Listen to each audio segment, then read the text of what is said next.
पड़ती है, हर किसी की परिस्थितियां एक जैसी नहीं होती है, लेकिन आप अपनी परिस्थितियों को देखते हुए बचत को जिस तरीके से बताया है उस तरीके से आप कर सकते हैं। नमस्कार दोस्तों, आज हम बात करेंगे कि 45 साल की उम्र में, यानी कि कम से कम उम्र में आपको अगर रिटायरमेंट लेना है, वो भी भारत में, इंडिया में, तो आपको कितनी धनराशि की आवश्यकता होगी, कितना रुपया पैसा आपको चाहिए होगा कि आप रिटायरमेंट ले सकते हैं। इस वीडियो में हम पूरी बात करेंगे। तो मैं आपको बताऊंगा सबसे लास्ट में कि आखिर कितनी रुपया पैसा आपकी जरूरत पड़ेगी। उससे पहले कुछ और चीजें जान लेते हैं कि रिटायरमेंट के लिए आपको क्या क्या जरूरत पड़ेगी। ठीक है, तो वीडियो में अंत तक जरूर बने रहिएगा ताकि आप पूरी चीजों को समझ सकें, क्योंकि हर किसी को एक दिन रिटायरमेंट तो लेना ही है यार, इसलिए समझना बहुत ज्यादा जरूरी है। इसलिए वीडियो में अंत तक बने रहिएगा। ठीक है, सबसे पहले जो आपको ध्यान रखना पड़ेगा वो ये कि आपकी वर्तमान आय कितनी है, यानी कि आप अभी कितना रुपया पैसा कमा रहे हैं, चाहे आप जॉब से, प्रॉपर्टी से, जमीन से, कहीं से भी आपके पास में आ रहा है, आप कितना कमा पा रहे हैं। जितना अधिक आप कमाते हैं उतना ही अधिक आप बचा भी सकते हैं। तो आप रुपया पैसा सही से बचा पा रहे हैं, नहीं बचा पा रहे हैं, आपको सबसे पहले ये ध्यान देना पड़ेगा, क्योंकि अगर आप रुपया पैसा बचा नहीं पा रहे हैं तो रिटायरमेंट के लिए आपके पास में रुपया पैसा होगा कैसे, और आप अगर इन्वेस्टमेंट नहीं कर रहे हैं तो आपके पास में रुपया पैसा बढ़कर आपको रिटायरमेंट के टाइम पे मिलेगा कैसे। ठीक है, तो सबसे पहले जो है आपको ये चीज देखनी पड़ेगी। ठीक है, उसके बाद आपका वर्तमान खर्च कितना है, अभी आप कितने रुपए पैसे खर्च करते हैं। आप यदि आप देखो आप अपने साधनों से अधिक खर्च कर रहे हैं, यानी कि आपको जितना जरूरत है, जितनी आप अगर कमा रहे हैं उससे ज्यादा आप खर्च कर रहे हैं, ठीक है, तो क्या होगा, आपके लिए रिटायरमेंट के लिए पर्याप्त धन बचाना मुश्किल हो जाएगा। ठीक है, तीसरा पॉइंट जो आपको ध्यान रखना है कि आप रिटायरमेंट के बाद किस तरह जीवन जीना चाहते हैं। अगर आप चाहते हैं कि आप सही अच्छे तरीके से बड़ा उसमें जो है खर्चे के साथ में जीवन जीना चाहते हैं तो आपको ज्यादा रुपए पैसे की जरूरत पड़ेगी, और अगर आप चाहते हैं कि मैं सिंपल नॉर्मल तरीके से जीवन जीना चाहता हूं तो आपको कम रुपए की जरूरत पड़ेगी। तो सबसे पहले इन तीनों पॉइंट को आपको ध्यान रखना होगा और तीनों पॉइंट को अच्छे तरीके से समझना पड़ेगा कि आपकी अभी कमाई कितनी है, आप खर्च किस तरीके से कर रहे हो, और आप रिटायरमेंट के बाद में किस तरीके से अपना जीवन जीना चाहोगे।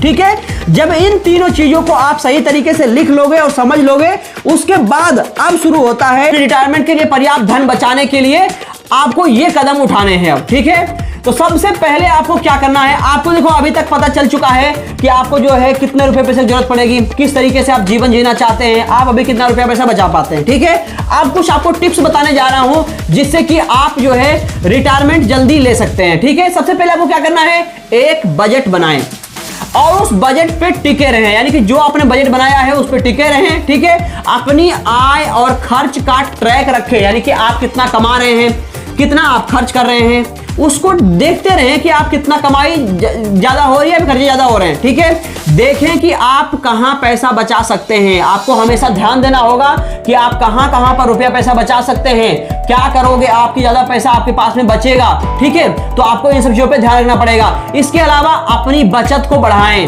अपने खर्चे को कम करके अपनी बचत को बढ़ाना पड़ेगा आपको। हर महीने अपने वेतन का एक हिस्सा बचाएं, अगर आप बिजनेस भी करते हैं तो जो भी प्रॉफिट होता है आपका उसमें से एक हिस्सा बचाएं, उसे इन्वेस्ट करने के बारे में आपको सोचना पड़ेगा। अपने बचत को निवेश करें ताकि यह ब्याज अर्जित कर सके और समय के साथ में लगातार कंटिन्यू जो है ये बढ़ सके। ठीक है, कंपाउंडिंग के साथ में बढ़ सके। ठीक है, अपने खर्चों को कम करें, आपकी जीवन शैली अभी जो भी है, अगर आप ज्यादा रुपया पैसा नहीं बचा पा रहे हो तो अपनी जीवन शैली को अभी के लिए कम करें ताकि आप ज्यादा इन्वेस्ट कर सके अपनी रिटायरमेंट के लिए। ठीक है, तो आपको इस चीज का बहुत ज्यादा ध्यान रखना होगा। इसके अलावा वित्तीय सलाहकार से आप बात कर सकते हैं, कोई फाइनेंशियल एक्सपर्ट अगर आप आपके नजदीक है, जो आपको जानता है, आपको समझता है, आपका दोस्त हो सकता है, आपका फैमिली में हो सकता है, अगर कोई ऐसा सलाहकार है तो आप अपने फाइनेंस के बारे में सलाह ले सकते हैं, रिटायरमेंट के लिए योजना बना सकते हैं। ठीक है, और सही निवेश की रणनीति को चुन सकते हैं। दोस्तों, जो मैं बताने वाला था सबसे लास्ट में वो आप बताना शुरू करते हैं। ठीक है, तो ये एक सामान्य नियम के रूप में आपको रिटायरमेंट के लिए अपनी वेतन का, ठीक है, 70 से 80% बचाना चाहिए। ठीक है, इसका मतलब यह है कि यदि आप वर्तमान में अगर आप 10 लाख रुपए कमाते हैं एक साल में, ठीक है, तो आपको रिटायरमेंट के लिए प्रति वर्ष 7 से 8 लाख रुपए तक आपको बचाने चाहिए, ठीक है, ताकि आप अच्छे से रिटायरमेंट अपना आपका हो सके।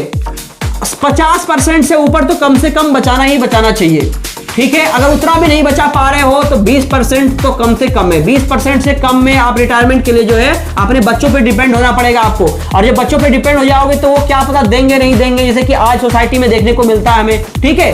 तो आपको जो है कम से कम 20% तो अपना बचाना ही पड़ेगा अपनी सैलरी से, सिर्फ अपने रिटायरमेंट के लिए।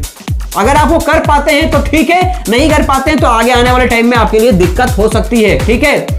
तो यह सिर्फ एक मेरा एक अनुमान है। आप वास्तविक राशि जो भी है, बचत करने की आवश्यकता जो भी है, आपकी परिस्थितियों पर निर्भर करती है। हर किसी की परिस्थितियां एक जैसी नहीं होती है, लेकिन आप अपनी परिस्थितियों को देखते हुए बचत को जिस तरीके से बताया है उस तरीके से आप कर सकते हैं। यदि आप भारत में 45 वर्ष की उम्र में रिटायर होना चाहते हैं तो आपको जल्दी से जल्दी बचत करना ज्यादा से ज्यादा शुरू करना पड़ेगा और निवेश करना जो है शुरू करना पड़ेगा, ताकि आप जल्दी रिटायरमेंट प्राप्त कर सकें। आप अपने रिटायरमेंट के सपनों को साकार कर सकते हैं, बस थोड़ी सी योजना आपको बनानी पड़ेगी जिस तरीके से मैंने बताया है। तो आप फाइनेंस, रुपए पैसों के बारे में सीखिए।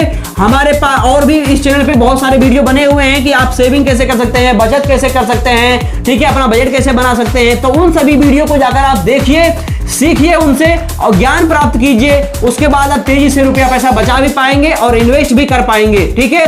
तो अंत तक आप सभी का वीडियो देने के लिए बहुत बहुत धन्यवाद। मैं मिलता हूं आपसे एक नए फाइनेंस के वीडियो को लेकर के, स्टॉक मार्केट को वीडियो को लेकर के।